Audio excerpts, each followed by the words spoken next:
tardes a todos de nuevo. Vamos a arrancar este segundo seminario online, en este caso Mi vida con el cáncer gástrico, manejo emocional y social. Muy buenas tardes a todos y muchas gracias por estar dentro de esta sala, que es como se llama, el lugar donde estamos metidos, las personas que estamos ahora mismo en el seminario. Fundamental, y es el objetivo de este seminario, que podáis resolver todas las dudas que tengáis y que el tiempo nos permite. Ya sabéis que aproximadamente dura 1 hora y media desde que arrancamos. Yo me presento, aunque ya he estado hablando un buen rato antes. Yo soy Víctor Rodríguez, soy parte de la Fundación Más que Ideas. Esta tarde tengo el lujo de compartir mesa y mantel con Diego Villalón, que es mi compañero, que después presentaré. Y bueno, en la sombra tengo a Natalia Bermúdez, que también estará echándonos una mano pues para todas aquellas preguntas que podáis ir haciendo. También a través de redes sociales las preguntas que nos vayan llegando. Natalia las recogerá y después las trasladará a los ponentes. Perdonad. Bueno, estos seminarios, como sabéis, ya lo estáis viendo en esta pantalla, los realizamos con la colaboración de la Asociación de Pacientes con Cáncer Gástrico y Gastrectomizados. Tenemos a Pilar, su presidenta, hoy también como ponente, a los que le damos las gracias por hacerlo tan fácil y también, por supuesto, gracias a Ligi, a Laboratorios Ligi, por confiar en nosotros y apostar por este tipo de iniciativas. ¿Qué es Más que Ideas? Bueno, antes os decía, ¿no? Somos 3 las personas que estamos hoy dentro de este seminario, faltaría una cuarta, Teresa. Los 4 somos los que estamos al frente de Fundación Más que Ideas, somos los 4 cofundadores. Más que Ideas es una ONG sin ánimo de lucro. Somos muy jóvenes como fundación, como personas algunos somos ya talluditos, ya peinamos canas. Nos constituimos en 2014 y tiene como objetivo mejorar la calidad de vida de las personas que conviven o convivirán con una enfermedad. Hablemos del cáncer gástrico. En el año 2017 comenzamos a trabajar en cáncer gástrico y en mayo del año pasado, en mayo del 2018, presentamos el informe Cáncer gástrico hablando entre pacientes. Es un proyecto de investigación social, cualitativa, que ahondaba en la experiencia de un grupo de 7 personas diagnosticadas de un cáncer gástrico. Este informe está disponible en nuestra web, así que lo podéis descargar o lo podéis visualizar a través de la web de Fundación Más que Ideas. Bueno, fruto de aquel primer trabajo, continuamos en la línea de trabajar en esta patología y decidimos poner en marcha estos 3 seminarios online para todas aquellas personas que tienen dudas en su día a día, traten de resolverlas y tengáis una mejor calidad de vida con la información que podamos trasladar desde aquí, ¿no? Este es el segundo de 3 seminarios. Creo que muchos de vosotros, por lo que estoy viendo los nombres, estuvisteis en el pasado seminario, que fue Mi vida con el cáncer gástrico, ejercicio físico en personas con cáncer gástrico, cómo y cuándo, que fue el pasado martes 5 de marzo. Ya está disponible el vídeo en la web. Aprovecho para decir que este seminario se está grabando. Por lo tanto, una vez finalice el seminario hoy, pues yo creo que mañana, como muy tarde pasado mañana, está disponible el vídeo y lo subiremos a nuestra web y lo difundiremos en redes sociales. Así que, bueno, que sepáis que para todas aquellas personas que no puedan estar en directo esta tarde, podéis pasarle el enlace y que puedan visualizar el vídeo. El próximo seminario será el martes 28 de mayo a las 6 de la tarde y es cómo alimentarnos tras el diagnóstico de un cáncer gástrico. Así que nada, el martes 28 de mayo nos volvemos a ver. Y bueno, el programa de hoy. Perdonad, que como tengo que estar a todos los mandos, tengo que estar pasando el PowerPoint y controlando el software, a veces me cuesta. ¿Qué vamos a hacer esta tarde? Pues vamos a hablar de manejo emocional y social. Empezaremos con impacto emocional y técnicas de manejo. Sonia Fuentes, psicóloga clínica de la Unidad de Psico-Oncología, de Psicología, Instituto Català de Oncología del ICO, del Badalona, el Hospital Universitario Germán Trials y Pujol. Le voy a dar voz a Sonia, a ver si soy capaz. Sí. Sonia, buenas tardes. Hola, buenas tardes. Muy buenas. Yo te lo he dicho a lo largo de este rato, pero bueno, muchísimas gracias. Ahora ya hemos arrancado el seminario, así que muchísimas gracias por acompañarnos esta tarde. Gracias a vosotros, Víctor. La segunda parte del seminario es Impacto Social, Recursos y Recomendaciones. Diego Villalón, mi compañero, trabajador social de Más que Ideas. Diego, muy buenas tardes. Diego, tienes el micrófono quitado. Hola, muy buenas tardes a todos. Muy buenas. Y la última parte es una entrevista. Queremos a Pilar Ruiz, que es presidenta de la Asociación de Pacientes de Cáncer Gástrico y Gastrointestinal. Buenas tardes, Pilar. Hola, hola, buenas tardes a todos y muchas gracias por todo. Nada, muchísimas gracias a ti. Os voy a volver a silenciar y ahora os doy voz a todos cuando arranque el seminario. Gracias, Diego y Sonia. Bueno, el programa de hoy, ya lo estáis viendo, el funcionamiento es muy sencillo. Una vez finalicemos esta primera parte, los tres ponentes, pasaremos al turno de preguntas y tenéis dos formas de hacer las preguntas. Es a través de voz, como hemos estado haciendo unas pruebas hace un ratillo, podéis levantar una mano que tenéis en la parte de donde están todas las herramientas del sistema, tenéis como una mano, podéis darle, la levantáis, nosotros desde aquí lo estamos viendo y una vez finalicen la parte de ponencias os daremos voz para que hagáis las preguntas en viva voz. Si no queréis hacer las preguntas por voz porque os da vergüenza o porque nos va el micrófono, que en ocasiones ocurre, tenéis un chat también en esa misma parte de herramientas donde podéis escribir la pregunta y nosotros desde aquí las trasladaremos a los ponentes. Y poco más que decir por mi parte. Voy a darle paso a Sonia Fuentes. Sonia, te acabo de activar el sonido y te voy a hacer presentadora. Por lo tanto, dale a OK y se verá tu pantalla.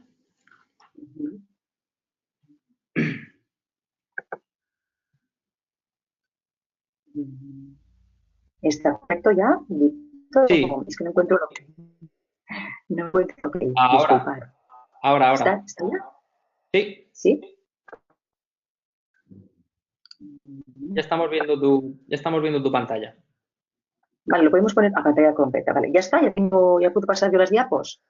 Sí, señora, todo suyo. Adelante, Sonia. Bueno, pues muchas gracias y permitirme, primero de todo, que agradezca a la Fundación Más que Ideas y a sus componentes, sobre todo, pues bueno, la sensibilidad que siempre mostráis, chicos y chicas, para la organización de estos eventos.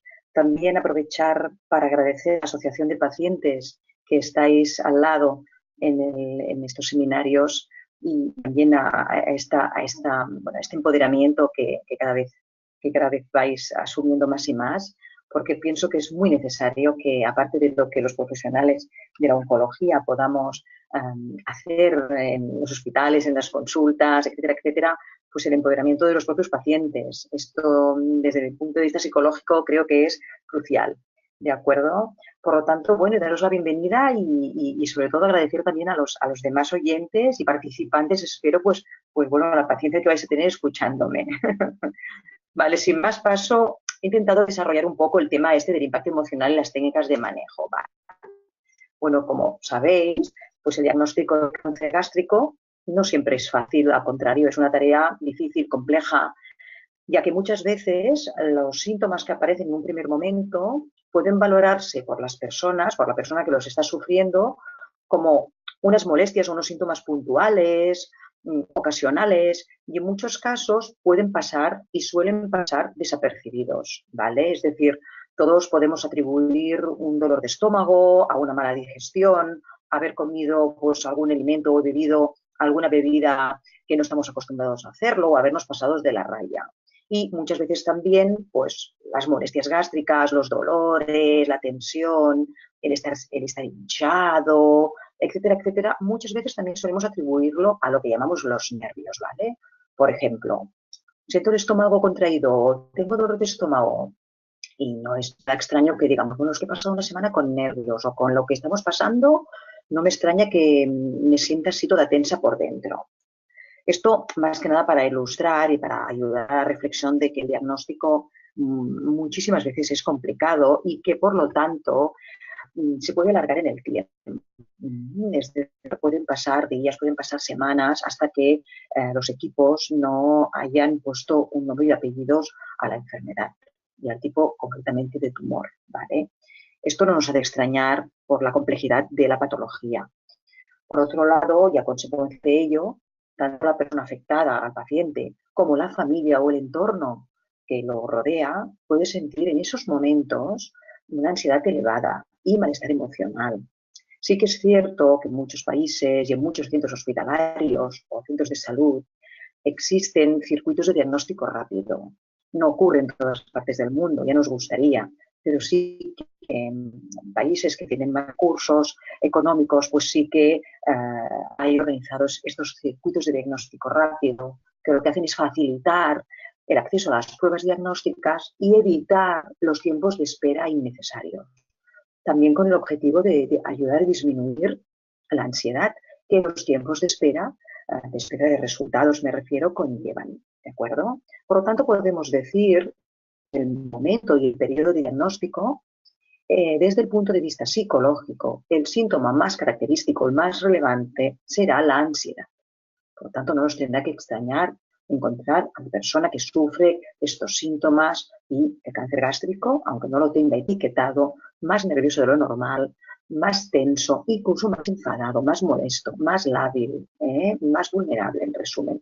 Pero no solo la persona, sino también su familia, el entorno que le cuida o el entorno que le acompaña, ¿de acuerdo? Sobre todo, la ansiedad es característica de este momento, porque es un momento de miedo, es un momento de amenaza, es un momento de vulnerabilidad y sobre todo caótico. Es un momento, pues bueno, de mucha ansiedad. Una vez está realizado el diagnóstico y ya en el periodo de los tratamientos, la persona y la familia pueden continuar teniendo síntomas de ansiedad, sobre todo al inicio de los mismos, de los tratamientos. A ver, no tenemos que olvidar que a todas las personas nos genera miedo y ansiedad anticipatoria, previa, todo aquello que nos es desconocido. Por naturaleza, lo que no conocemos nos genera normalmente, pues bueno, inseguridad, desconocimiento, nos genera miedo, temor. No nos tiene que extrañar. Por lo tanto, que al inicio de los tratamientos, al no conocerlos, pues sigamos sintiendo ansiedad. Las personas siguen sintiendo ansiedad.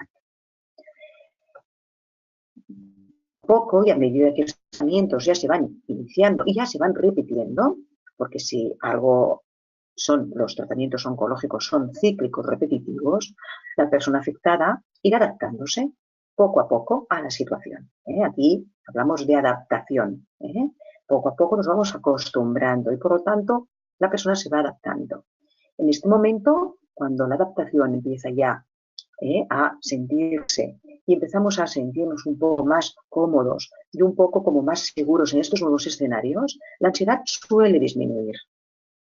Pero suele disminuir, por eso hay este asterisco en esta presentación que he preparado, suele disminuir siempre y cuando pues, el paciente, la persona, pueda gestionar adecuadamente y pueda gestionar, se sienta seguro y acompañado a la hora de gestionar los efectos secundarios que producen estos tratamientos, ¿de acuerdo?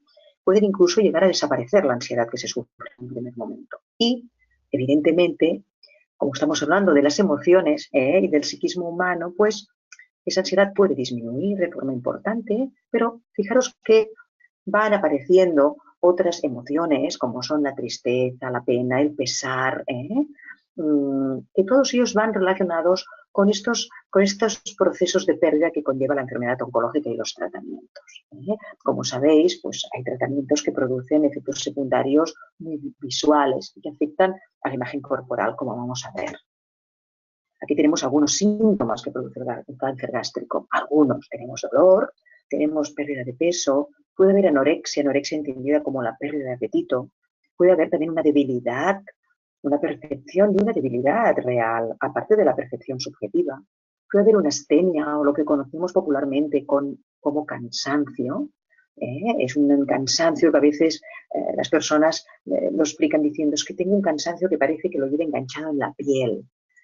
Puede haber depresión, bajada y alteración del estado de ánimo. Puede haber esta ansiedad también. Puede haber insomnio, alteración del sueño nocturno, del descanso nocturno. Y, por supuesto, una alteración de la imagen corporal. Es decir, esta enfermedad conlleva muchos síntomas. En el momento de los tratamientos, muy habitualmente, el primer tratamiento de entrada muchas veces suele ser la cirugía. Si el cáncer se puede operar, se puede amputar el estómago o parte de él. Esto lo conocemos con el nombre de gastrectomía total o subtotal.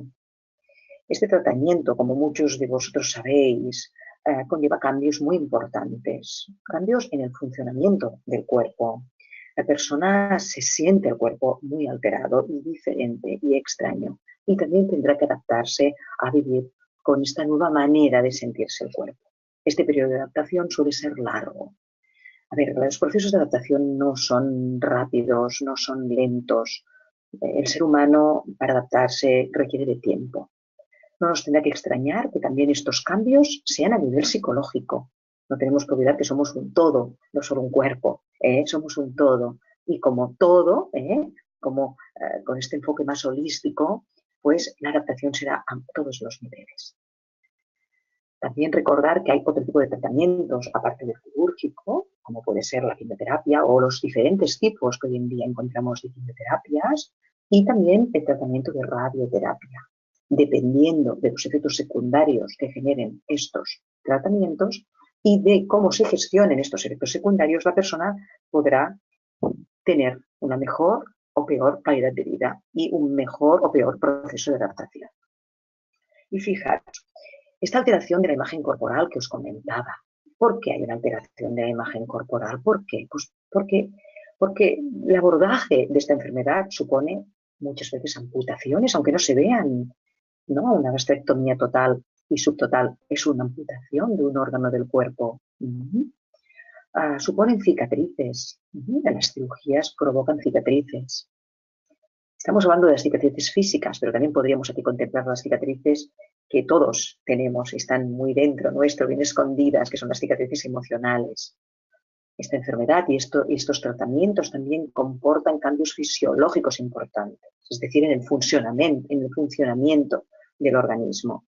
Todo esto hace que la imagen corporal se altere y esto genere nuevas formas por parte de la persona afectada, genere nuevas formas de relacionarse con ella misma y también con los que más ama, con los que le rodean, ¿de acuerdo?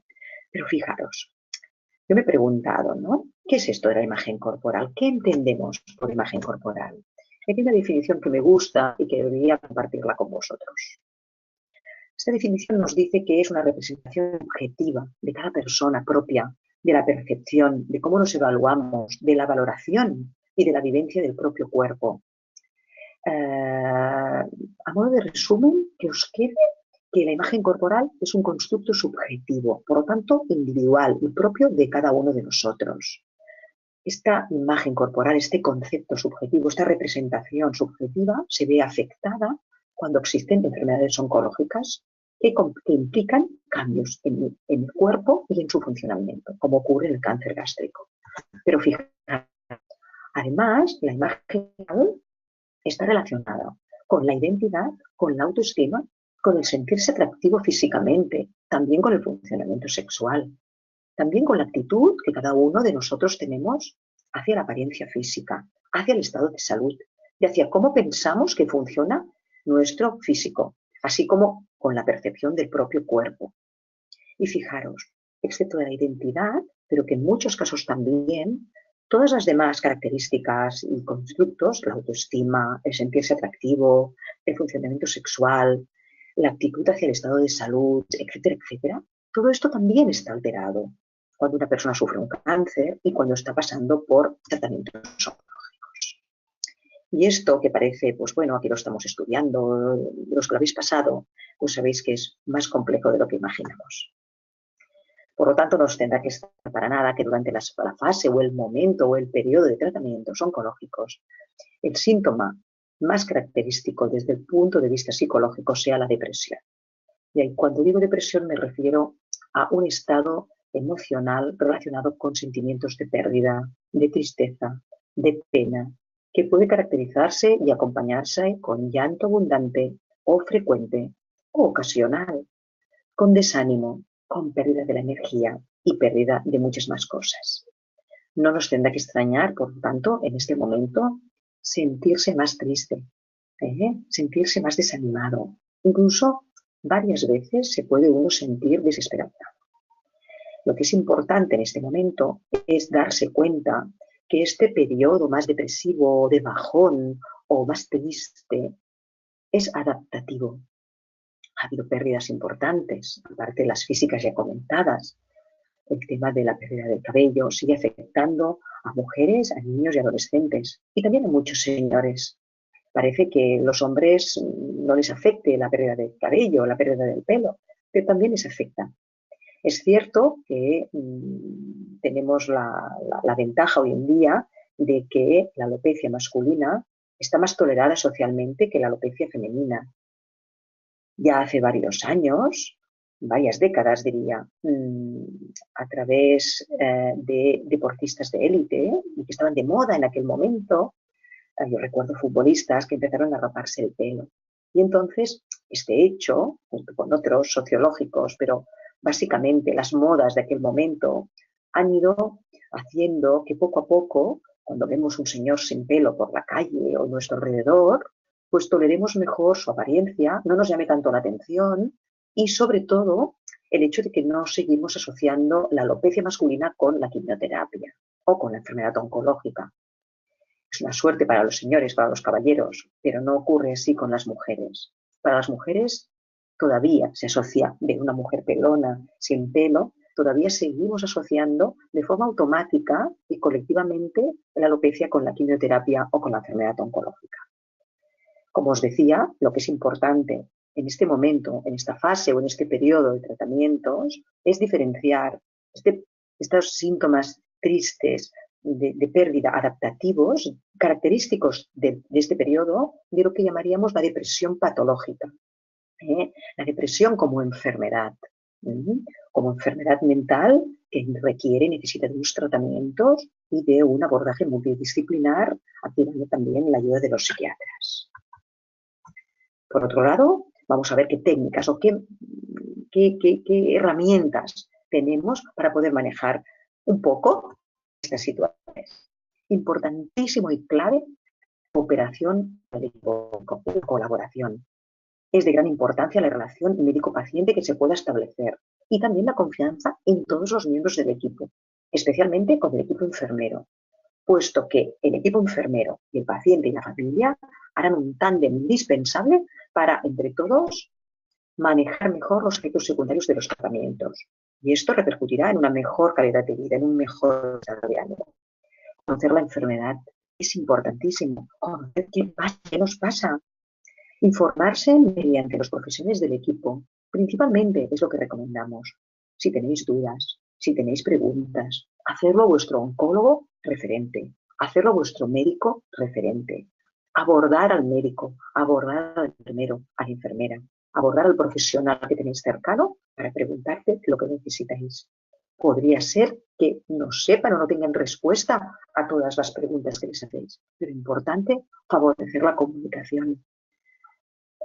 Yo creo que es inútil hoy en día y fuera de lugar decir que no se mire por Internet, porque lógicamente la gente mira por Internet. Esto ya hace unos años, pues aún se podía medio controlar y decir, bueno, pues no mires por Internet, pregúntanoslo a nosotros. Pero hoy en día es imposible. Y aparte, bueno, lo importante es poder discernir lo que es útil de lo que no lo es. Es importante seleccionar correctamente las webs. En eso os pueden asesorar los médicos y las personas del equipo. Dejarse guiar, dejarse asesorar, aconsejar y sobre todo visitar webs específicas como las webs de pacientes y con garantías, como por ejemplo la web de la Fundación Más que Ideas, que es fantástica y estupenda, ¿de acuerdo? Son webs que de alguna manera ofrecen garantías, Son webs seriosas donde detrás hay unos profesionales y unas personas con una veteranía que gestionan esta información y que podéis también compartir con vuestro médico o equipo referente. ¿Qué más podéis hacer? Pues podéis activar, es necesario también el soporte psico-oncológico. Siempre si es necesario, ¿vale? Tanto para la persona afectada como para los familiares. Pensar que los psicólogos muchas veces tratamos a los familiares y no al paciente. A veces me preguntan, Sonia, ¿pero todas las personas que tienen un cáncer, en este caso gástrico, tienen que ir al psicólogo? Mi respuesta, de verdad, no todas las personas tienen que ir al psicólogo. Solo quien considere que podemos ser de utilidad. Pero hay una excepción, fijaros, y es si queremos trabajar desde la prevención. Si queremos hacer profilaxis, si queremos trabajar desde la prevención, antes de que ocurran las cosas, sí que podemos solicitar una visita que nosotros muchas veces llamamos de cribaje. En esa visita nos ayuda a detectar las personas más vulnerables o que precisarán de ayuda durante los tratamientos, ¿de acuerdo?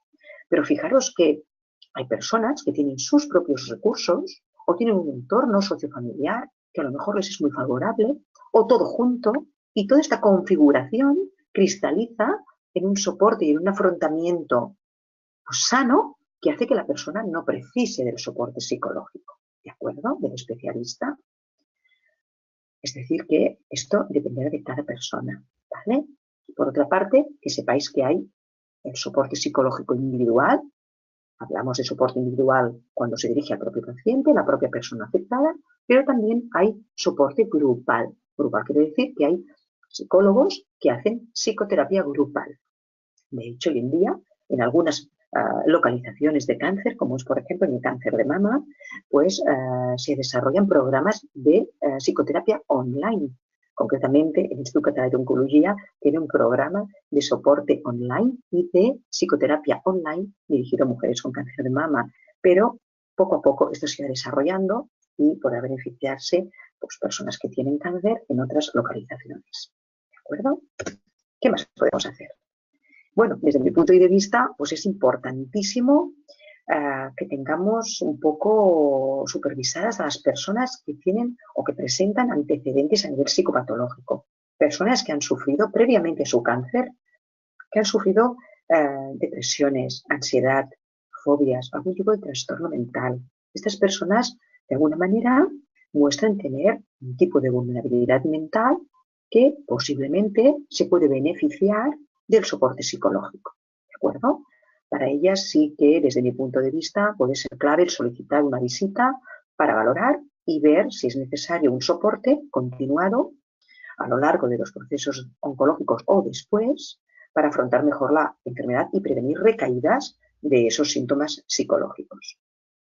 Fijaros que estamos hablando de este periodo de tratamientos, pero cuando no estudiamos los artículos científicos que hay publicados en el campo de la psicooncología, nos encontramos que nosotros los psicólogos y las psicólogas, cuando somos más necesarios, según los artículos científicos, es en los momentos de diagnóstico, pero también fijaros, cuando se termina todo, cuando se terminan todos los tratamientos, ahí hay muchas veces una recaída del ánimo.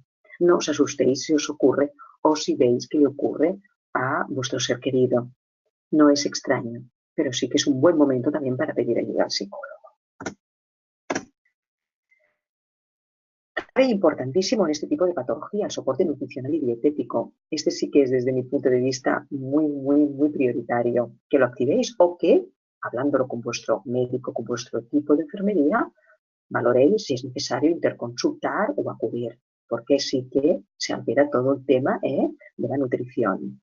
¿De acuerdo? Por lo tanto, máxima colaboración y sobre todo trabajo en equipo, porque el equipo de soporte nutricional lo que hace al fin y al cabo es intentar también adaptar todos los cambios nutricionales que ocurren a raíz del cáncer gástrico con la vida que teníais antes. ¿De acuerdo? ¿Y cómo vamos a gestionar la ansiedad? Pues mirad, hay varias maneras, pero podemos intentar conocer, explorar, acercarnos a conocer técnicas de respiración sencillas, técnicas de relajación. Aquí en la presentación, encima de este estómago que nos sonríe y nos dice ok con las manitas, he puesto entre paréntesis pues algunas, como por ejemplo el yoga, el tai chi, el mindfulness, que está muy de moda ahora. Aquí el mindfulness no deja de ser una meditación aplicada a Occidente y es lo que se conoce con el nombre de atención sostenida. Sería focalizar a través de la respiración y la relajación nuestra atención en el momento presente. Y no es difícil aprender, pero sí que se requiere de un proceso de aprendizaje. Hoy en día, por internet, podemos encontrar, o a través de los móviles, de los Android, podemos encontrar diferentes aplicaciones que podéis bajar en el móvil de forma totalmente gratuita, de mindfulness o de técnicas de relajación y de respiración. Hay aplicaciones con imágenes y sonidos del mar, de la montaña, de la lluvia o del viento que os pueden ser de gran utilidad para aprender a respirar y a relajaros. Esto sin duda, y está demostrado, ayuda a la gestión de la ansiedad. otro lado, hacemos también con los cuadros depresivos, con estas emociones más de pérdida que os decía. A ver, hay personas que estos estados depresivos requieren una ayuda, una técnica más psicofarmacológica. Esto será siempre a través del médico y a través del médico psiquiatra o el médico de familia, que es más cerca, o también a través del médico oncólogo, ¿de acuerdo? Aunque no olvidemos que los psiquiatras son los expertos también en las enfermedades mentales y sobre todo en el manejo de la psicofarmacología. Por lo tanto, si la persona, pues esa depresión la tiene instaurada o los síntomas son muy intensos, será siempre necesario y muy importante que consulte con un psiquiatra. Pero podemos hacer otras cosas a través de técnicas más psicológicas o psicoterapéuticas, como por ejemplo fomentar la compañía. Cuando estamos tristes, decaídos, deprimidos, tenemos tendencia al aislamiento. Y es necesario también mirar para adentro y recogerse, pero también es necesario fomentar la compañía, el contacto social selectivo. Posiblemente no vendrá o no apetecerá mucho contactar pues, con todos los vecinos o con todos los grupos sociales, ¿vale? Con todos los compañeros, pero sí que se pueden seleccionar las personas de más confianza con las que nos podemos sentir más cómodos, con las que sabemos que estando con ellos no tenemos que justificarnos. Ese contacto social es importante, es este selectivo que me refiero. Por otro lado, el ejercicio físico suave, como caminar, pasear, nadar si se puede, que no lo dificultan aparatejos o instrumentos.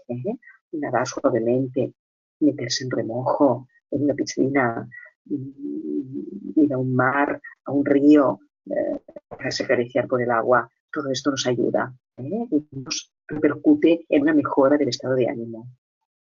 El acercamiento también, el conectar con actividades que gratifican a la persona. La música sabéis que es muy terapéutica. Los animales de compañía, por supuesto, me gusten. Yo aquí me he atrevido a ponerlo porque a mí me chiflan, me encantan, pero a quien no les gusta, por supuesto, pues no os voy a insistir. Aunque sí que os voy a invitar que cuando os apetezca un poquito más, los exploréis. Pensar que hay estudios que demuestran que acariciar animales con pelo suave, como puede ser un perro, un gato, un conejito, estos animales, pues ayuda a disminuir la tensión arterial, ayuda a relajar. El contacto con niños, si tenéis hijos, si tenéis nietos, sobrinos, incluso contemplar a los niños como juegan en la plaza, a la salida del colegio, por la calle. Eso es pura vida. Si hay algo bueno y sano en nuestro mundo son los niños. Gracias a ellos muchas veces conectamos directamente con la vida y no tanto con el sufrimiento en periodos de dificultad. Por lo tanto, os invito a recordar, contactar con los niños que tenéis a vuestro alrededor. Y actividades artísticas, pintura, dibujo, instrumentos musicales, lo que queráis que os haga sentir mejor, que os haga conciencia de que vuestro cuerpo se merece mimos, se merece cuidarse. Para terminar,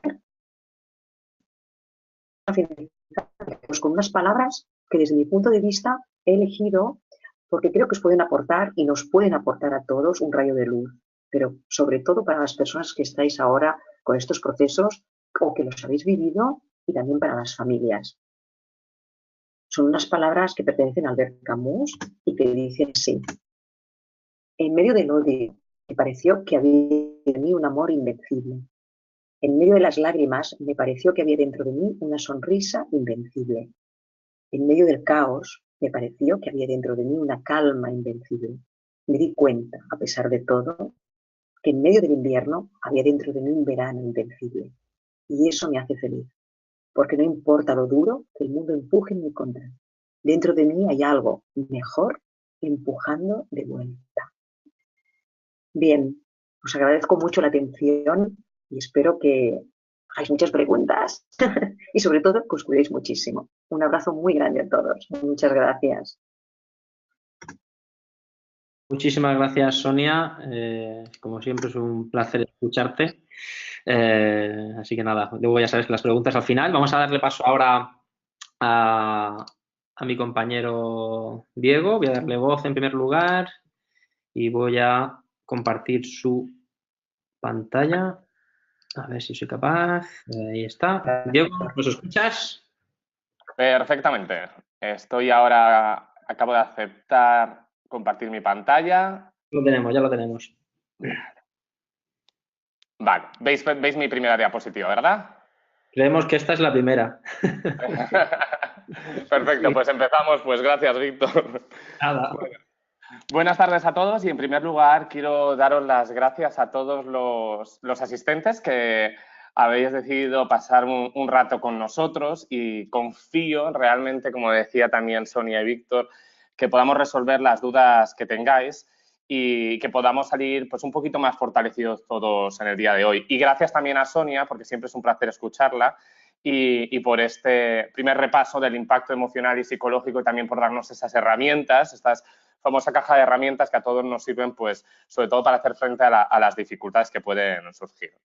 Hoy en mi intervención, pues voy a dedicar los próximos minutos a hacer un breve análisis, un breve resumen de algunas repercusiones de índole social que pueden surgir a consecuencia del diagnóstico del cáncer gástrico.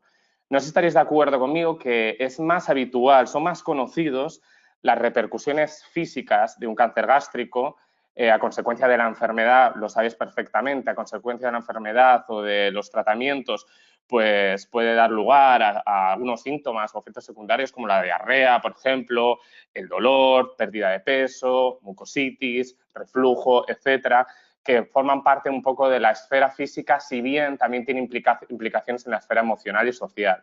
También se conocen las repercusiones de índole psicológico, como bien ha hablado Sonia, pues situaciones de reacciones emocionales de ansiedad, de tristeza, de miedo, de ira, de rabia, que son totalmente normales en un tipo de enfermedad así, ¿no? Pero a día de hoy cada vez se conocen más, pero todavía hay muchas repercusiones que requieren un adecuado abordaje. Me refiero a las repercusiones de tipo social, de todo aquello que afecta a nuestro contexto, que tiene que ver, por ejemplo, con las esferas laborales, esfera económica, en la familia, comunidad familiar, en nuestras amistades y relaciones sociales, en nuestro día a día, en nuestro proyecto de vida. Y hoy la idea es un poco esta, ¿no? En primer lugar, explicaros muy brevemente qué es el trabajador social, qué hacemos el trabajo social, los trabajadores sociales en salud, para luego tratar de alguna manera algunas de las repercusiones sociales más frecuentes o de mayor impacto en las personas con cáncer gástrico y también, pues por supuesto, abordar algunos recursos y recomendaciones. Los dos bloques que veis, bueno, el primero lo voy a abordar muy brevemente al inicio y los dos no los voy a analizar de manera separada, ¿no? Es decir, vamos a hablar de alguna esfera en concreto y hablaremos de recursos y recomendaciones para ir abordando y explorando cada uno de los impactos pues, de una manera más compleja, más completa. Entonces, la pregunta del millón, ¿no? ¿Qué hacen los trabajadores sociales sanitarios? Porque tengo la sensación, y hablando con muchas personas, que es bastante desconocida. Si no me equivoco, muchas personas lo asocian pues, al asistente social, que tradicionalmente se ha llamado así a esta profesión, y se nos ha vinculado, normal que se nos había vinculado sobre todo al campo de los servicios sociales. Es normal porque los trabajadores sociales somos los profesionales referentes en el ámbito de los servicios sociales y hemos trabajado especialmente en el apoyo y fortalecimiento de los grupos de población en situaciones de vulnerabilidad social. Por ejemplo, los menores de edad o, por ejemplo, en aquellas personas con niveles socioeconómicos o socioeducativos pues, inferiores y que están en una situación de desventaja a nivel social. Entonces, se trabaja a la par con estas personas para que tengan una igualdad de oportunidades y que puedan sacar el máximo provecho de sus vidas. Para hacer una similitud y que todos podamos entender mejor la comparativa entre los trabajadores sociales sanitarios y otros profesionales sanitarios, pues vamos a pensar en los médicos. Los médicos se dedican, entre muchas cosas, pero bueno, para no hacer una definición muy técnica y muy aburrida, a prevenir, a paliar o a resolver enfermedades o problemáticas de salud, ¿no? Es decir, a trabajar en el aspecto más físico de la salud. Nosotros hacemos lo mismo en el ámbito social. Es decir, trabajamos con las personas para prevenir dificultades que puedan surgir en el contexto social o, de la misma manera, paliar o resolver problemáticas que puedan surgir en el contexto social. En el campo de la salud, concretamente, si ya nos vamos específicamente a las personas con cáncer y no abordamos el ámbito comunitario ni grupal, sino trabajando directamente con pacientes con cáncer gástrico familiares, pues nuestro propósito principal es dar orientación y apoyo a las personas y familias que le han diagnosticado un cáncer para que tengan más conocimiento de los recursos que existen y que sepan los derechos que las amparan y así puedan afrontar mejor el proceso de la enfermedad. Y de alguna manera capacitarles para hacer frente o prevenir las dificultades de tipo social. Es decir, que tengan más recursos para un mejor manejo en la familia, para que sepan cómo actuar en el entorno del trabajo o incluso sobre cómo hacer frente a dificultades que puedan surgir en el entorno hospitalario. Y quizá tengáis la duda de dónde encontrarnos. Pues estamos en muchas esferas de la salud, como por ejemplo en los centros de salud, siempre habrá un trabajador social. En los hospitales es muy frecuente encontrarnos en las unidades de atención al paciente. Estamos presentes también en los centros, por ejemplo, de la tercera edad, en muchos centros, por ejemplo, que tratan a personas con diferentes dependencias y también en asociaciones de pacientes y ONGs, pues como por ejemplo es el caso de la Fundación Más que Ideas. Entonces, bueno, así como manera de introduciros, pues este es el perfil, ¿no?, de los trabajadores sociales en el campo de la salud.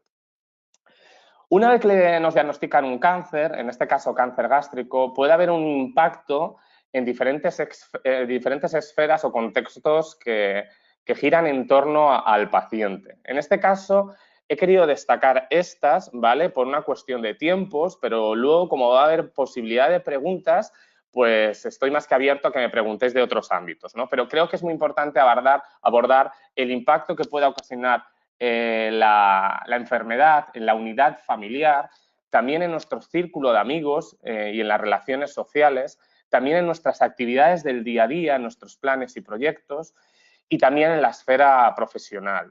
Esta parte de la esfera profesional la quiero destacar especialmente porque tradicionalmente las enfermedades oncológicas se diagnostican en personas mayores de 60 años, ¿no?, en personas que ya no están en edad activa. Pero es verdad que un grupo de población muy importante de pacientes con cáncer gástrico también están en edad activa y necesitan más asesoramiento en el ámbito profesional y es por eso por el cual lo he incorporado.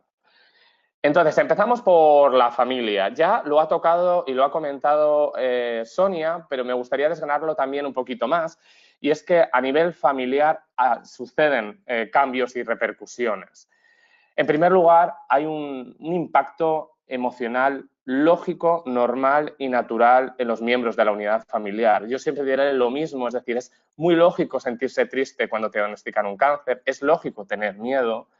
Tiene todo el sentido del mundo a veces sentirse frustrado y estas emociones no son solo del propio paciente, sino que es lógico también que en algunos momentos lo vivan las demás personas de la familia. Entonces, es importante entender que esta repercusión excede al contexto del paciente, sino que también puede tener repercusiones en los demás miembros de la familia. A consecuencia de la enfermedad, del diagnóstico, es habitual que se produzcan cambios en las dinámicas de la unidad familiar. ¿A qué me refiero? Pues, por ejemplo, que haya personas, por ejemplo, la persona que le han diagnosticado la enfermedad, que tal vez no pueda seguir asumiendo las mismas responsabilidades, entonces tiene que delegar parte de ellas en otras personas. Puede haber cambio de rutinas para que se puedan adaptar a la nueva situación del día a día con la enfermedad o a todo lo que pueda acontecer.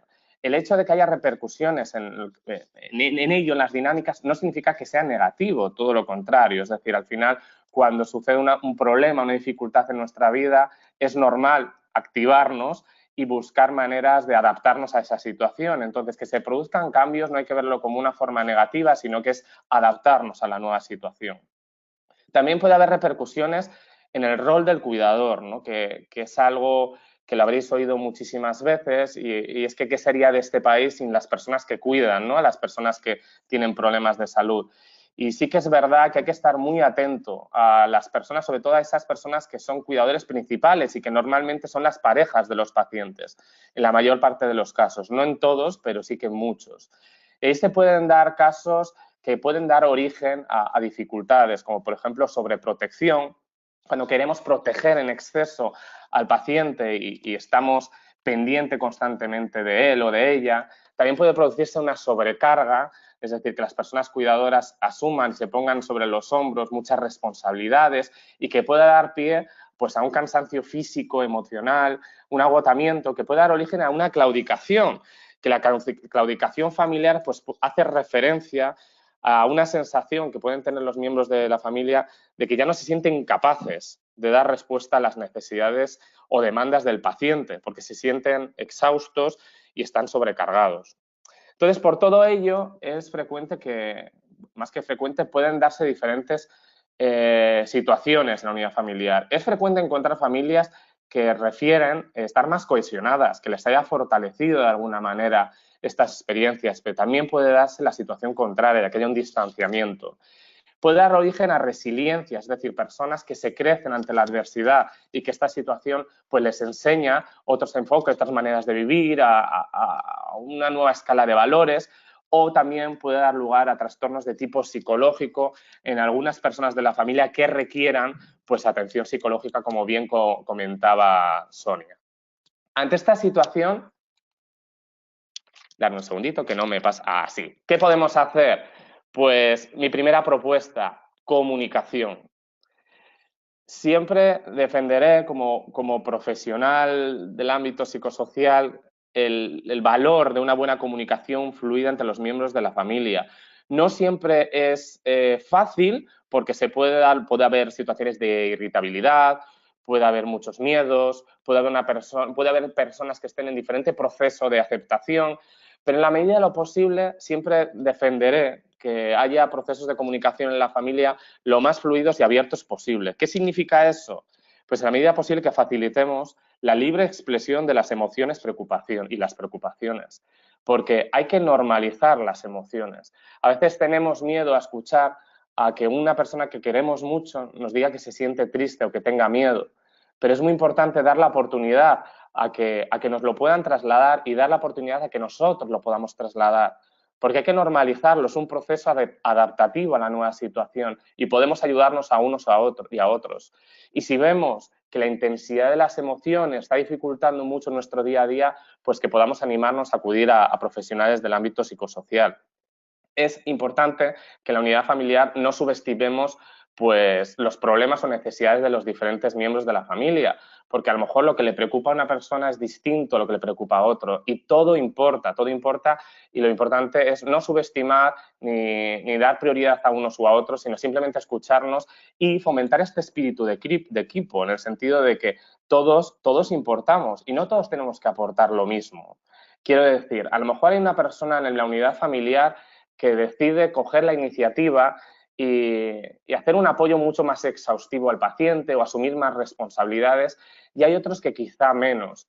Yo os animo a no enjuiciar estas situaciones, sino a intentar ver de qué manera todos pueden ser partícipes de este proceso y dar la oportunidad de que todos puedan participar, más que hacer comparativas de lo que puede aportar uno y lo que puede aportar otro. Y en este sentido tenemos que entender que cada persona es distinta y tenemos unos ritmos y unas formas de afrontamiento distintos. Y en la unidad familiar habrá personas de diferentes edades, de diferentes experiencias y al final no podemos esperar lo mismo de todos. También en los dos últimos puntos quería trasladar que todos somos importantes, porque es normal que en esta etapa de la vida prioricemos el bienestar del paciente, que estemos pendientes de esa persona, pero no nos olvidemos que el resto de personas también están ahí lidiando con diferentes situaciones de su día a día y que al final hay que dar espacio para todos. Y la normalización en la medida de lo posible, ¿no? Es decir, de alguna manera fomentar que se incluyan otros temas de conversación en la familia, de que podamos tener espacios de ocio y diversión, puede ayudar un poco a desconectar del día a día con la enfermedad. En este sentido, os animo también a que podáis acceder al libro En el amor y en el cáncer de la Fundación Más que Ideas, donde tratamos muchos de estos temas y lo enfocamos directamente en la relación de pareja. Lo podéis descargar de manera gratuita en la página web de la Fundación Más que Ideas y desgrana más pues, todas estas repercusiones en la familia, más dirigido a la relación de pareja, y os puede dar claves muy prácticas y muy útiles para afrontar este proceso. Las amistades también se pueden ver más que mermadas, puede haber repercusiones en el círculo de amistades, pero me atrevo a decir que normalmente estas repercusiones son de tipo positivo. Es decir, hay veces que puede haber, como en la unidad familiar, una mayor cohesión de las amistades, o es habitual también en algunos casos que haya un cierto distanciamiento, lo cual puede dar, pues eso, que tengamos unas sorpresas positivas de gente que no esperábamos, o gente nueva que aparece en el camino y que nos hace más fácil este proceso, como por ejemplo, estoy seguro, el contacto con personas de una asociación de pacientes, o puede haber decepciones. Y esto puede suceder, ¿no? Y también podemos tener dudas de qué hablar con nuestros amigos, cuándo, cómo.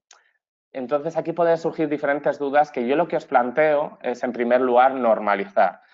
¿A qué me refiero con normalizar? Pues de alguna manera naturalizar pues el proceso de la enfermedad. En la medida de lo posible que lo hablemos como algo normal en nuestras vidas. Esto no significa que tengamos que hablar de todo con todos, para nada. Es decir, es que cada uno de nosotros pensemos con quién queremos pues, desahogarnos, con quién queremos con quién queremos contar para que nos acompañe al hospital, con quién queremos contar para que pasar un buen rato, con quién queremos contar para ir al cine. Es decir, cada persona en nuestro entorno puede tener un rol distinto y es importante que tengamos eso claro, que tampoco es necesario que compartamos todo lo que nos pasa con todo nuestro entorno, ¿no? Pero sí, sería muy recomendable que tuviéramos a un grupo reducido de personas con el que pudiéramos sentirnos libres de comentar cualquier preocupación que tuviéramos, que pudiéramos desahogarnos y que pudiéramos hablar abiertamente.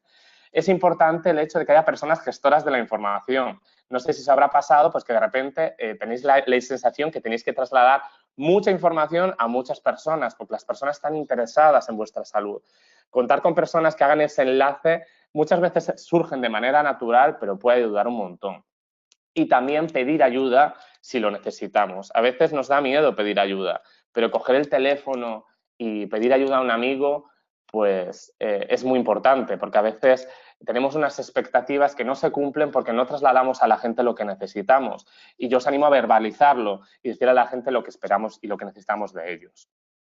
También puede suceder que en nuestro día a día haya limitaciones derivado del dolor, de situaciones de diarrea, puede haber situaciones de limitaciones funcionales que pueden hacer que tengamos dificultades en nuestro día a día y que hagan que, pues eso, que podamos seguir o no seguir con algunas aficiones, que podamos aumentar la satisfacción de lo que hacemos, porque hay personas que dicen pues ahora valorar con mayor objetividad o subjetividad las cosas que quieren disfrutar en la vida, y otras personas que dicen tener menos satisfacción porque no lo pueden disfrutar en la medida de como antes lo disfrutaban.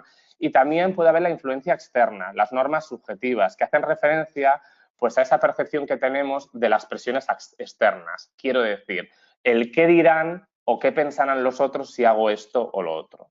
El cáncer ha sido un estigma de alguna manera, todavía lo continúa siendo, pero cada vez menos, y antes se planteaba la situación, todo el mundo teníamos metidos en la cabeza que cuando enfermabas tenías que encerrarte en casa y cuidarte muchísimo, cuando ahora sabemos que lo importante es de alguna manera pues intentar normalizarlo, intentar hacer una vida lo más normal posible e incluso activar nuestra vida, como se dijo en el anterior seminario, la importancia de la actividad física, ¿no? De ahí que mi recomendación en este caso sería prepararnos ante miedos e inseguridades que podemos tener. En el grupo focal de cáncer gástrico que hicimos el año pasado, las personas nos decían pues los miedos que tenían ante episodios, por ejemplo, de diarrea que pudieran surgir, y ahí sería necesario pues que si vais a hacer algún viaje, alguna escapada, podáis adelantaros o prepararos ante estas situaciones. Evitar autolimitarnos. Muchas veces pensamos que hay muchas cosas que no podemos hacer. Bueno, consultemos con los especialistas qué es lo que podemos hacer y qué es lo que no podemos hacer. Y una cosa que he aprendido con los pacientes es esto de acción-reacción. Es decir, vamos a ir probando poco a poco en nuestro día a día pues estos alimentos que a lo mejor me apetecen, aunque a lo mejor no son. El grupo focal con cáncer gástrico hablaban, por ejemplo, de los plátanos, que muchos de ellos decían que no eran recomendables, pero algunos lo tomaban y les sentaban bien. Es decir, en la medida de lo posible, pues ir probando en nuestro día a día qué podemos hacer y qué no podemos porque nos pueda sentir mal, ¿no? Y si tenemos que hacer cambios, intentar buscar alternativas que sean gratificantes, es decir, planes B, que a lo mejor no podemos seguir haciendo aquello que nos gustaba, pero podemos ver un plan B que quizá pues, nos siga gustando. Permitirse licencias es muy importante. Estas cosas que las personas con diabetes llaman vacaciones terapéuticas. ¿Qué significa? No significa saltarse a la torera las indicaciones médicas, ni muchísimo menos, ¿eh? Pero si en un momento dado hay un alimento que os apetece muchísimo tomar y que sabéis que os sienta un poquito mal, si vosotros mismos os queréis permitir esa licencia, pues adelante, ¿vale? Adelante, siempre a sabiendas de que esto tiene que estar bien controlado. Esto es una de las lecciones que siempre he aprendido trabajando con pacientes. Y también, pues si tenéis muchas limitaciones funcionales en el día a día, que valoréis la posibilidad de solicitar un reconocimiento de grado de discapacidad.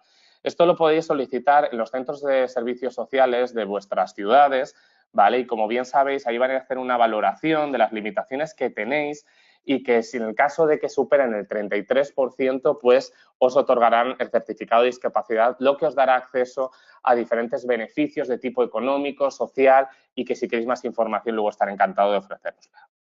Y por último, en la parte de repercusiones en el trabajo, pueden surgir pues diferentes consecuencias. La más frecuente es incapacidad para seguir trabajando, es la incapacidad laboral.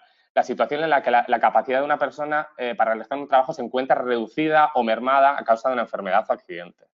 Y ahí, a consecuencia de ello, se suele otorgar unas prestaciones que vienen a compensar la pérdida de ingresos por dejar de trabajar, ¿no? Y ahí me gustaría aclarar conceptos que muchas veces veo que están confundidos, ¿no? Incapacidad, invalidez, discapacidad y minusvalía. La incapacidad laboral, la incapacidad y la invalidez hacen referencia a conceptos de la esfera laboral, mientras que la discapacidad y la minusvalía es la esfera social. Os pongo un caso concreto. Una persona que está en silla de ruedas tiene una discapacidad porque tiene limitaciones en su día a día, pero una persona con silla de ruedas puede tener toda la capacidad del mundo o más para trabajar, ¿vale? Estas son la diferencia más clara o el ejemplo más claro para que lo podamos entender. Y también decir que la minusvalía ya no es utilizada de forma legal y oficial. El concepto minusvalía ha sido sustituido por el de discapacidad. Entonces, bueno, una vez aclarados estos conceptos, comentar que en cuanto a incapacidad laboral puede surgir como contingencia profesional, es decir, que la causa de la incapacidad tenga que ver con el entorno profesional o no, que es el caso normal de las enfermedades como el cáncer gástrico, que son de contingencias comunes por enfermedad común. En este caso nos encontramos con tres tipos de incapacidad laboral, que está lo que normalmente todos conocemos como baja laboral, la incapacidad temporal, la incapacidad permanente y la pensión de invalidez.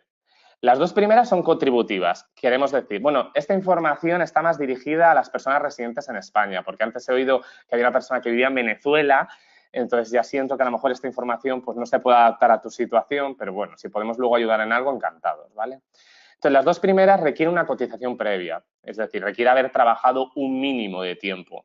Y la pensión de invalidez es no contributiva, lo cual significa que es sobre todo para personas que no hayan trabajado en un periodo mínimo de tiempo. Lo que sucede con la pensión de invalidez es que se da muy pocos casos en el caso de cáncer gástrico y en cualquier caso, en cualquier tipo de cáncer, porque hay que reunir una serie de requisitos que son pues a veces difíciles de cumplir, que ya no solo es la edad, sino también un mínimo de residencia en España y un grado de discapacidad bastante alto.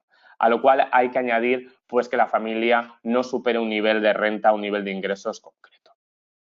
La baja laboral es lo más frecuente que las personas con cáncer de gástrico pues accedan, ¿no? Te diagnostican un cáncer gástrico y te conceden una incapacidad temporal. En este caso, esta concesión de la incapacidad laboral se debe a una valoración médica, ¿vale? Que pues básicamente valora que debido a tu enfermedad y a los tratamientos no estás capacitado para trabajar durante un periodo concreto de tiempo.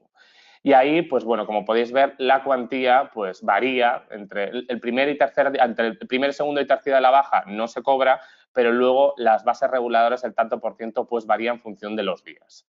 Aquí es importante explicar que la incapacidad temporal, la baja, se mantiene hasta que los médicos valoren que estáis capacitados para trabajar. En el caso que transcurra un año, 365 días, se dará una de las situaciones que tenéis ahí. Se valorará el alta médica, será un equipo de valoración de incapacidades del Instituto Nacional de la Seguridad Social quien valorará, bueno, hará un dictamen, que luego lo valorará el director provincial, el alta médica, es decir, que podéis volver a trabajar, la prórroga de la incapacidad temporal por un plazo máximo de 6 meses más, o pensarán que es necesario tramitar una incapacidad permanente. La incapacidad permanente antes se daba y la gente pensaba pues, que podías estar con esto ya hasta el fin de los días, es decir, de una manera crónica ya con incapacidad permanente. Pero es cierto que ahora se plantea revisar los grados de la incapacidad permanente en un plazo de 1 y 2 años. Si es así, durante esos 2 años, vuestro puesto de trabajo estará reservado para vosotros. Si la revisión se fecha a más de 2 años o ya no se plantea revisión porque se intuye que no vais a ser capaces de trabajar nunca más, pues ya no habrá reserva del puesto de trabajo. Y aquí los tipos de incapacidad laboral permanente, pues es la parcial, que es muy poquito frecuente, es muy poco frecuente, es cuando se produce un descenso del rendimiento laboral inferior al 33%, superior al 33%, y esto no suele ser habitual en el cáncer gástrico. Y luego ya pues puede darse pues, la incapacidad permanente total para la profesión habitual, que esto se suele dar a aquellas personas que se valora que no pueden seguir trabajando en su trabajo habitual, pero sí en otros puestos de trabajo. Y ahí se concede pues, el que haya si se otorga una prestación del 55% de la base reguladora más la posibilidad de un 20% adicional en caso de que tenga más de 55 años y sea difícilmente reinsertable en la esfera laboral. Y esto, por supuesto, sería compatible con otras profesiones o trabajos remunerados, pero siempre bajo autorización de la Seguridad Social. La incapacidad absoluta, pues muy fácil, es básicamente que se valora que no estéis capacitados para trabajar para ningún tipo de trabajo y sería el 100% de la base reguladora. Y la gran invalidez, que es cuando además se considera que necesitáis apoyo de un cuidador y ahí se dará un complemento económico para el pago de este cuidador. Ya para terminar, las repercusiones de ámbito laboral también lo que puede pasar es que haya despido laboral o no renovación de contrato y ya siento dejar esta lámina en blanco. ¿Por qué? Porque no estamos exentos de la posibilidad de que nos despidan o que no nos vayan a renovar el contrato. No nos pueden despedir por tener cáncer, eso está clarísimo, ¿vale? Y si intuimos de que ha tenido algo que ver, pues es recomendable reclamar un despido improcedente. Pero es cierto que estamos expuestos a que puedan despedirnos y que busquen pues, hechos objetivos para que expliquen ese despido, ¿no? Y también pueden surgir personas que han estado de baja y luego pueden haber dificultades al volver al puesto de trabajo. Ahí siempre es importante en empresas grandes pues acudir al servicio médico de la empresa para valorar readaptación del puesto de trabajo, la reubicación, si existen dificultades, ¿vale? Porque si no existen, pues todo perfecto. Pero hay posibles soluciones que se pueden encontrar, como las que tenéis allí, flexibilidad horaria, reducción jornada laboral, etcétera. Soy consciente que la mayor parte de personas trabajamos en organizaciones o empresas pequeñas donde conseguir esto puede ser difícil. Ahí podemos valorar la posibilidad de excedencias, ¿vale? En caso de que nos veamos bastante difícil el seguir trabajando, pero eso requiere que tengamos un fondo económico. Y también tengamos en cuenta que si volvemos a trabajar, pues es posible que faltemos al trabajo y citas médicas, a lo cual tenemos derecho, ¿vale? Tenemos derecho. Sí que es verdad que existe la posibilidad de un despido procedente si superamos un mínimo de ausencias de trabajo, pero ese mínimo suele ser bastante amplio, así que no debería ser ningún tipo de problema en nuestro caso. Y por último, dificultades al buscar el trabajo, ¿vale? Que si queréis, como ya estoy haciendo mucho el tiempo, si queréis lo podemos hablar luego si alguien tiene esta situación, pero sobre todo lo que propondría, sugería es buscar de qué manera el hecho de haber tenido cáncer gástrico pues pueda ser un argumento para favorecernos con respecto a otros candidatos, esa resiliencia de la que habíamos antes, y luego que planteemos hablar o no del cáncer, que siempre mi sugerencia sería que no estamos obligados a hablar de que hemos tenido cáncer, y si queremos hacerlo, yo la sugerencia sería que siempre y cuando nos sintamos cómodos hablando de la enfermedad. Por ello hay repercusiones de tipo social de diferente índole, pero mi consejo siempre será en base a este testimonio que nos dijo una persona en el grupo focal de cáncer gástrico, que hay que seguir soñando, pero adaptándote a la realidad. Y por ahora nada más y que estaré encantado de escuchar vuestras sugerencias, preguntas y todo lo que necesitéis y disculpad por la demora y por haber tardado tanto. Pues nada, Diego, muchísimas gracias. Como siempre, un lujo escucharte. Como bien dices, como vamos con el tiempo ahí un pelín apretados, ahora espero que las preguntas, si tienen dudas, que las resuelvan. Y voy a dar paso, voy a intentar dar voz a Pilar. Un segundito. Un segundo. A ver si soy capaz. Aquí estamos. Pilar, ¿me oyes? Hola, sí, yo te oigo. Hola, buenas tardes. Muy buenas de nuevo. Muchísimas gracias por estar esta tarde con nosotros, aunque ya te lo decía anteriormente. Y antes que nada, me gustaría saber cómo estás. Bien, bien, siempre bien. Bien, bien, bien. Bien, bien. En tu Siempre hay que caso, decir bien, porque como te pongas a pensar cómo estás. Dime. bueno, en tu caso, ¿cómo viviste el diagnóstico de la enfermedad? Bueno, la verdad es que fue un poco shock. A mí me informaron prácticamente por teléfono y la verdad es que sobre todo el impacto más era cómo comunicárselo a los demás, más que otra cosa. Y sobre todo porque en ese momento mi hija era pequeña y era qué iba a pasar con ella si yo faltaba. Entonces, realmente como que no pensaba mucho en mí, sino casi siempre estaba pensando en cómo iba a todo el mundo sobrellevar esa noticia. Y la verdad es que fue bastante duro. Ya. Y Pero bueno, a nivel emocional, ¿cómo viviste el después? Una vez te diagnostican, empiezas con tratamientos. eh, la verdad que mal, muy mal, porque realmente cuando nos sometemos a esta cirugía, yo tengo una gastrectomía total, Mm, nos informan pues de que te van a quitar el estómago y luego tienes un periodo de adaptación, pero que prácticamente tu vida es la misma. Que el cuerpo se adapta y ya está. Yo llevo 5 años de casi desde que me operaron y, y mi vida no es ni por asomo. Estoy totalmente limitada. Me he sometido a una cirugía hace 4 meses prácticamente experimental para ver si podíamos paliar un poco las secuelas que tenía. Entonces, la verdad es que fue muy duro porque falta mucha información para el después. A nivel oncológico y del cáncer y todo, sí que hay información y nos preparan, pero ante las secuelas no se investiga. Y mira, de hecho, me he dado cuenta que en todo lo que habéis estado hablando, en ningún momento habéis nombrado el síndrome de Dumping, que es un síndrome que lo padecemos la gran mayoría de los pacientes. Y bueno, de hecho, para mí es el que me limita mi día a día. Y, y es muy triste tener que ir a los médicos y que te digan que no se puede hacer nada por ti, ya. que es que eres especial y cuando tú sabes a ciencia cierta que no eres especial, que hay muchos casos así. Entonces, la verdad es que falta muchísima información, muchísima para el después. Ya. ¿Qué echaste de menos o qué necesitaste durante la enfermedad?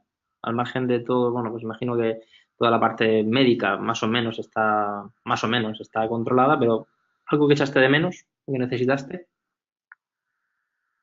tema Eché de laboral, menos. familiar. A mí me despidieron eh, eh, estando de baja. Como digo, falta de información a nivel de secuelas, pero a nivel de todo. O sea, yo he tenido que aprender yo sola y buscarme salidas a todo y me he sentido muy desamparada. Yo he tenido que saber si podría solicitar una discapacidad. De hecho, se me ha concedido un 65%. Miré a ver si podía solicitar una ley de dependencia, que me la concedieron. Busqué a los servicios sociales, pero todo esto porque yo me dediqué a investigar y a buscar, pero es que nadie me facilitaba información sobre nada. De ahí el que creáramos la asociación, porque no soy la única persona que se ha encontrado tan perdida. Ya. Y tu experiencia te animó a crear la Asociación contra el Cáncer Gástrico y Gastrostomizado. ¿Qué objetivos tiene la entidad? Pues mira, el objetivo es pues dar visibilidad a esta enfermedad que parece que no que hay pocas personas que la padecen y no es así. suele ver las estadísticas que son de personas mayores de 50, 60 años y en la asociación, pues yo no te puedo decir, pero al menos el 50% son personas de entre 30 y 50 años. Y entonces lo que buscamos es, sobre todo, visibilidad, que es implicación, investigación, un diagnóstico precoz, que se hagan unas pruebas, que se hagan unas gastroscopias no a partir de los 40 ni de los 50 años, porque a mí fue por una gastroscopia de control, por una intolerancia a la lactosa, si no, no me lo hubieran podido detectar. Y sobre todo, investigación para el después, para que la gente, porque a mí en mi última cirugía me dijeron, es que estamos aprendiendo contigo. Y es triste tener a personas enfrente y que no sepas y que te sientas más segura en casa. O sea, la verdad que yo he echado de menos muchísimas cosas. La verdad que es doloroso decir que no confías ni en la administración, ni en sanidad, ni en la política. O sea, me ha decepcionado absolutamente todos. Entonces, por eso es el crear esta asociación y luchar contra todo ese desamparo que tenemos. Pues Pilar, muchísimas gracias y nada, pues seguir adelante, ¿no?, con la asociación, que lleva poquito tiempo, pero estás ahí a tope. Yo has hecho una mención a los familiares y a mí sí me gustaría abrir la parte de preguntas, pero tenía una pregunta al hilo de lo que tú has comentado, una pregunta para Sonia. Dice, ¿cómo viven los familiares el impacto del diagnóstico de cáncer, Sonia? ¿Qué recomendaciones podríamos darles a ellos para manejar sus emociones? ¿Me oís? ¿Hola? Sí, perfectamente. Vale. A ver, los familiares viven con tanta o más angustia el momento del diagnóstico.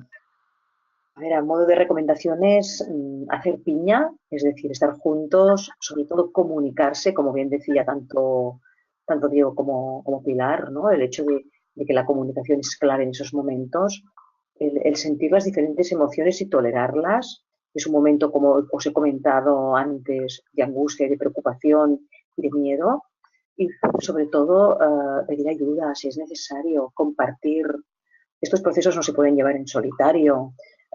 Si no hay más remedio, nos tenemos que aguantar, pero compartir con la familia si se puede, y si no se puede por tema vínculos, por tema conflictos, por tema X, compartir con personas de confianza o con otros profesionales, incluso con otros familiares también que estén pasando por las mismas circunstancias. De hecho, cada vez hay más, todavía hay poco, pero todavía cada vez hay más foros o grupos de familiares de pacientes oncológicos. Pues ellos también necesitan encuentro con iguales. Pilar, Perdón, ¿puedo? Sí. ¿Puedo comentar una cosa? A nivel de familiares, la verdad que es muy duro, porque nosotros cambiamos muchísimo y a nivel emocional hay veces que nos volvemos. Yo hablando por mí, o sea, lo que necesito es, intenta darte soluciones, pero tú lo que necesitas son los que te escuchen, porque las soluciones no las hay. Entonces, con que te escuchen ya está. Entonces, yo creo que encima ellos necesitan más, porque creo que son los que sufren en silencio muchísimo, porque en nuestra enfermedad tenemos que aprender a comer. Y que la persona con la que convives, o por ejemplo yo con mi hija tenga que decirle que su madre tiene que empezar a comer como un bebé, pero yo llevo 5 años y sigo teniendo las mismas pautas, no tengo que comer en platos de postre, no puedo mezclar sólido y líquido. Hay muchas cosas que tienes que tener en cuenta, pero que lo tienen que saber tus familiares. Entonces, porque es que es necesario que ellos lo sepan, porque convives con ellos. Entonces yo creo que ellos necesitan muchísima ayuda y muchísimas pautas que, bueno, a nosotros no nos la dan, pero es que a ellos tampoco. Y entonces creo que es fundamental. Estamos de acuerdo. Me gustaría hacerte una pregunta, Pilar, porque antes has comentado que tenéis un grupo de pacientes internacional y me gustaría saber cómo pueden acceder a este grupo las personas que nos están escuchando. Sí, he mandado yo no sé si está Doris en el grupo de internacional que antes ha hablado al principio. Sí, Hay Doris, está Doris, pero yo no sé si será de este sí, grupo, pero hay muchas personas. Yo he mandado el enlace, pero yo no sé ahora mismo si pueden entrar. Pero bueno, en el en el anterior webinario sí que entró bastante gente. De hecho, es que ellos están pendientes de todo lo que hacemos aquí, vale, vale. porque por desgracia ahí también están pasándolo muy mal y igual a lo mejor y no tienen los recursos que nosotros tenemos aquí en muchos de los sitios. Vale.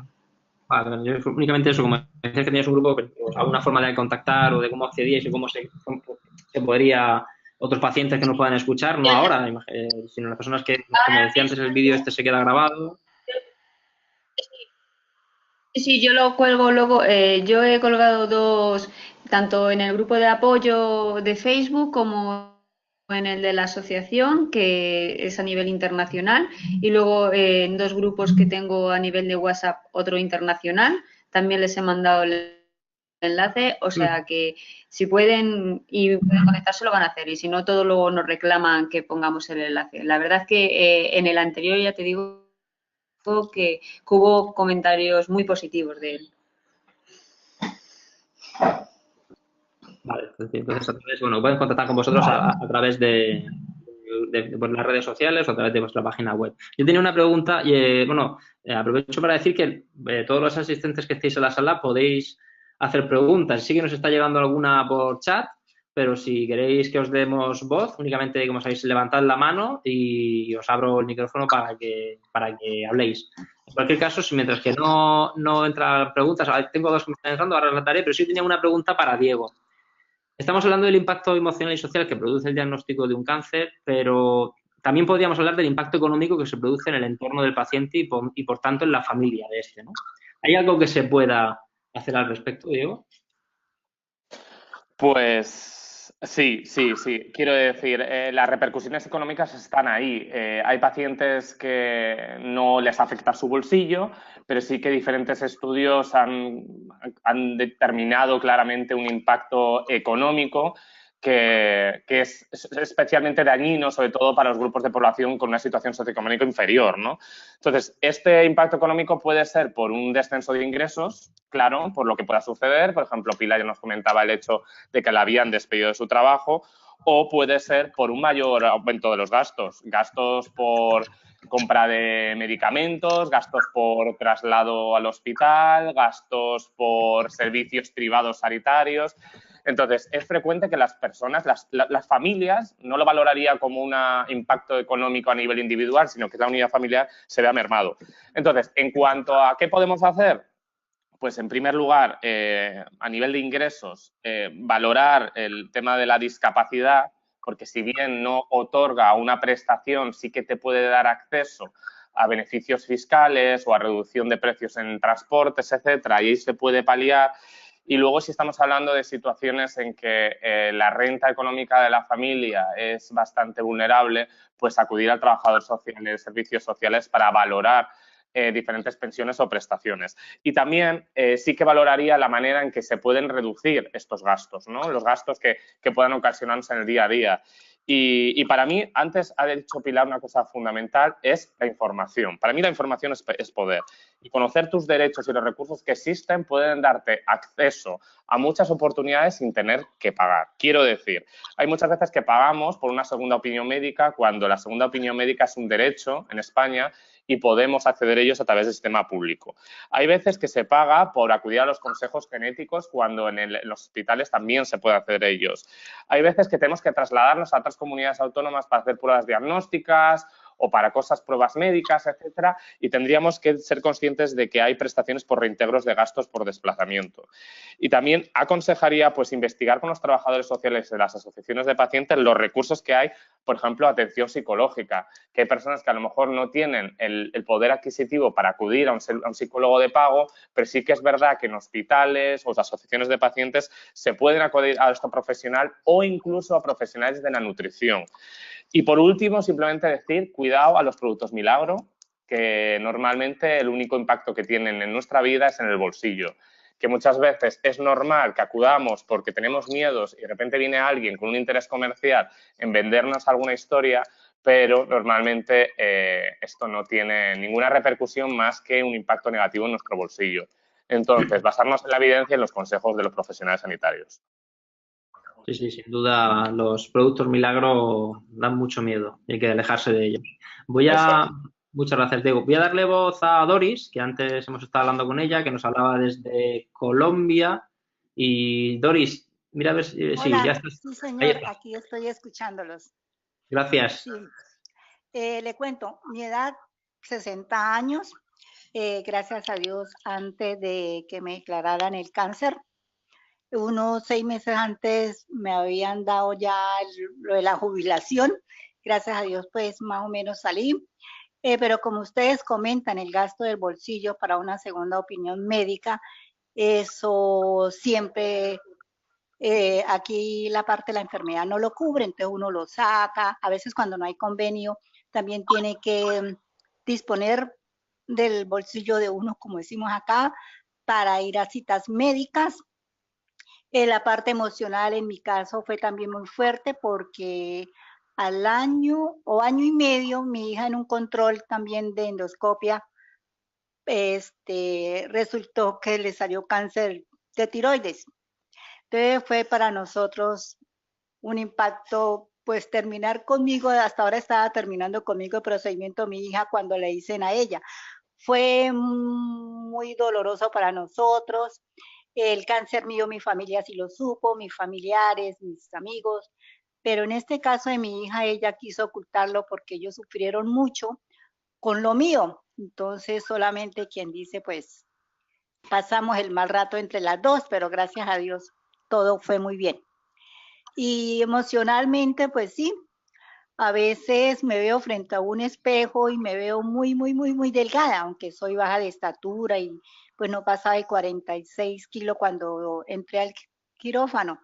Pero de verme tan forradita en los huesos, al principio lloré demasiado. Mi hija, mi yerno fueron, el novio de ella fueron mi gran apoyo también y entonces pues me motivaban en la alimentación. El cambio de alimentación también fue bastante diferente, pero de todas formas hemos dado gracias a Dios porque hemos aprendido a comer mejor, a nutrirnos, porque antes uno lo que hace es comer y no se alimenta. Entonces ahorita estamos tratando en nuestra alimentación pues de no abonarle a que aparezcan las células cancerígenas en nuestros cuerpos. Pero bien, vamos en manos de Dios con la fortaleza, siguiendo nuestras creencias y nuestro amor hacia Él, que es el que nos da fuerza y el apoyo familiar es importante. Muchísimas gracias. Muchísimas gracias a ti, Doris, por tu testimonio. Y bueno, sin duda cada país es muy distinto, tenemos unos recursos distintos, pero bueno, al final el apoyo entre iguales es fundamental y en eso no hay fronteras. Como estás viendo, estamos aquí gente de España y cada uno en una parte de España, tú desde Colombia y muchísima gente que está conectada que seguro que es de otros países, pero bueno, de momento nos lanzan preguntas. Yo sí que tengo una pregunta para Sonia, que si no me equivoco está activado su micrófono. Pilar nos ha contado cómo su experiencia personal con la enfermedad le dio el impulso para crear la Asociación de Pacientes con Cáncer Gástrico. Sonia, ¿cómo pueden ayudar a los pacientes a entrar en contacto con una asociación de pacientes y por qué las asociaciones de pacientes son también un recurso de apoyo?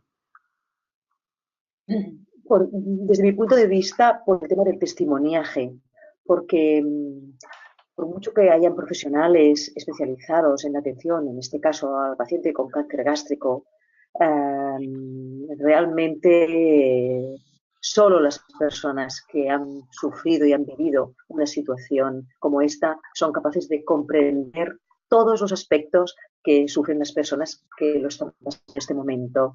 Los profesionales nos podemos formar, estudiamos, etcétera, nos actualizamos, pero hay una parte de la vivencia personal exclusiva de otra persona que ha vivido la misma situación. Por eso funcionan las asociaciones, por eso funcionan los grupos de testimoniaje. También es cierto que hay personas que prefieren no acercarse, y estas personas normalmente se muestran reticentes o muestran lo que desde la psicología clínica se conoce como resistencias. Normalmente es por miedo a lo desconocido.